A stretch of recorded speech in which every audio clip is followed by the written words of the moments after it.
Speed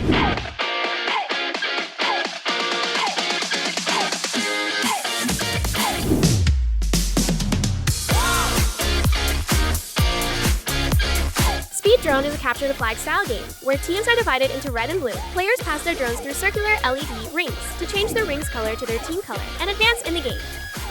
Drones used in the competition are limited to those developed or manufactured by A-Lux, and participants must prepare their own drones in advance. How to participate. Players stand side by side on opposite sides of the arena and compete.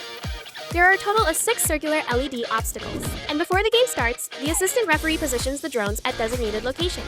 When the start signal is given, the LED rings light up with either blue or red LEDs. Players must pass their drone through the LED ring, changing its color to their team color as they progress. The game lasts 60 seconds, and the team that captures more rings or changes more rings to their color wins. If the game ends in a tie, a sudden death round is played, and the first player to score a point wins. Remainders. If a drone stops, falls, or tips over during the game, the referee will return it to its original position without stopping the game.